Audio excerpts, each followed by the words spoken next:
Hi everybody, Carol here. Today I have a tri-fold shutter card for you made with ephemera from Echo Park, and I think it's Jingle, but I will show you how I put this all together. I'll add some music at some point so you can watch me glue in music, but I'll show you how to start this out. If you have a 12-inch sheet of paper, that's great. I took a 8.5 by 11 and cut it down to 5.5 by 11. Score it on the 2-inch mark, the 4-inch mark, the 8-inch mark, and the 10-inch mark, as I'm doing here. And when I get this done, I will do some cutting the other direction. If I had a 12-inch sheet of paper, that's the length I need, it would work, but I'm having to splice this, and that little tab on the end I'm going to add a 2-inch piece to.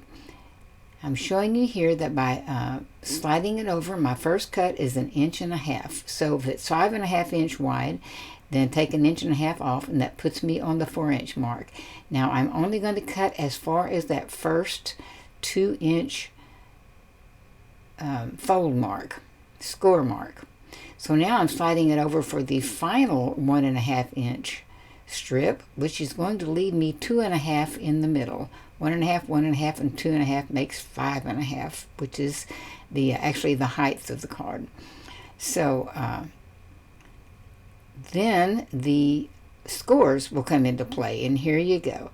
The first 2-inch fold is a mountain fold, and so then the two outer 1.5-inch strips are folded the same, but the one in the middle, the 2.5-inch strip, is folded just the opposite.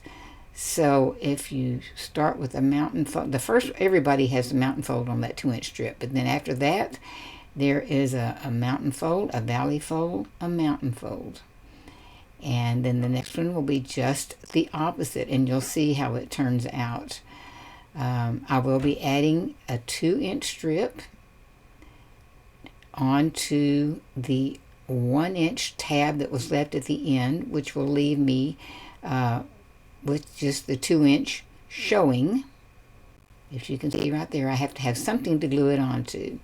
Now all of these really cute little ephemera pieces, I laid them out to see them where I wanted them to go and where they would fit the best on these strips.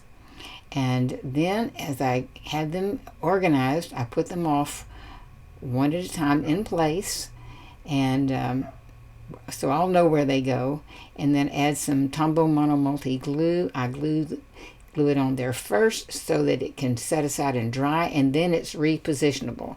You can pull it up and down and relocate it and straighten it, and it's really wonderful. So during those few minutes, 10 or 15 minutes, however long it takes to go from a white gloss to clear, you can find other things to do, and that's exactly what I did. So I'm just showing you briefly how I glue those down. Now I'm starting to put it together, and the red strip with the first tag, and I put some straw, raffia straw that I've separated into very thin strips into the tag.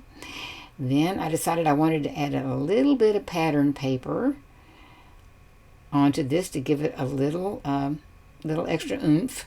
And what I found that works best, if you're working with a fold, I fold the top sheet down and then the back sheet to match it and to line up with it. It makes a better crease, in my opinion. It doesn't stretch so much when you start making the folds. So here we go. The first row, and then a plain little, these are small stickers, and now this one obviously is too tall, so I'm going to have to go back and cut these off in a minute. You'll see me do that.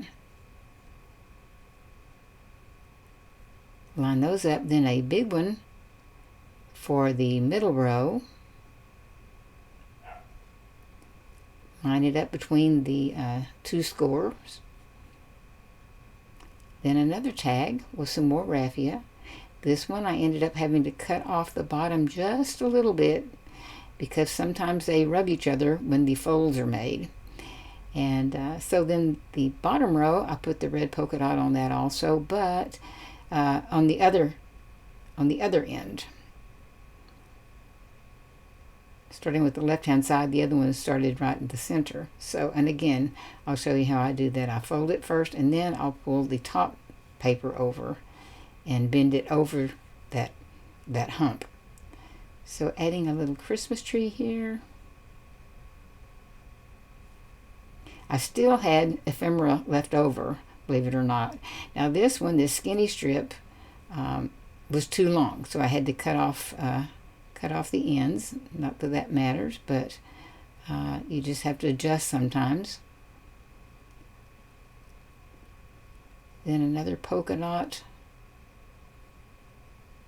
piece here.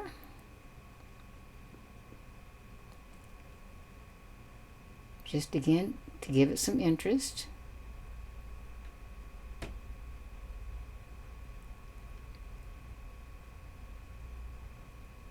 And another Christmas tree. So we have 2 Christmas trees on the bottom strip. Now obviously I sped this up quite a bit. I put glue on the little tabs.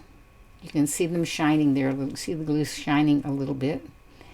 But before I glue the final 2-inch strip down, I'll go ahead and decorate it. We'll make it easier to work with it. And another big tag with some more raffia on it. So this also had to be cut down, the December 25th. It had rounded ends, which were very nice, but they didn't fit the strip. So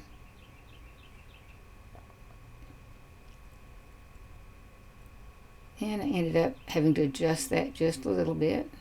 And that's the glory of the repositionable glue, that you can do that. I was playing around with a little round Santa head and trying to decide if I wanted to use it, and I decided to wait just a little bit. There's still something else coming. I might want to use it on that. So here we go. I kind of have to flatten these all out to get them to line up before I add this final piece. And I could have added it in the beginning, but again, I thought it would be easier to do all this gluing down without that extra piece down there. But this just shows you don't have to have a 12-inch square piece of paper. You can make do. You can make this card longer. I've done that before. You know, just make it longer, and so you would add even more to the end. Cutting off some of the edges, and now here I'm going to flip it over on the back and put a little piece on the back so you have room to write a sentiment on there or a note. I made my daughter one of these cards when she got married, and I covered the complete front and the complete back with photos and memorabilia from the wedding, pictures of the table decorations, things like that, the wedding invitation, parts of it, and so the whole thing was solid, which made a nice card. So in this case, we will just have the one.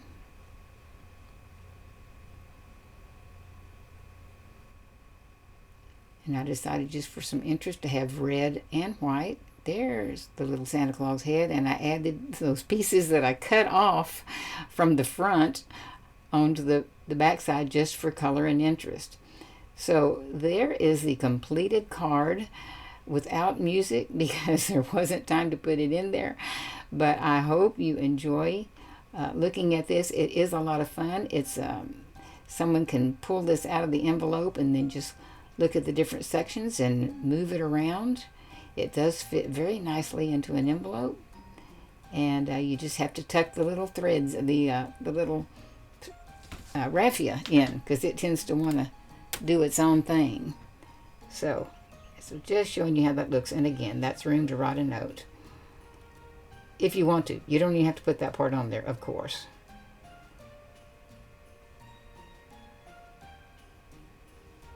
And then that's what it looks like above, and shows you how much room there is there. It's an interesting card. It's a lot of fun.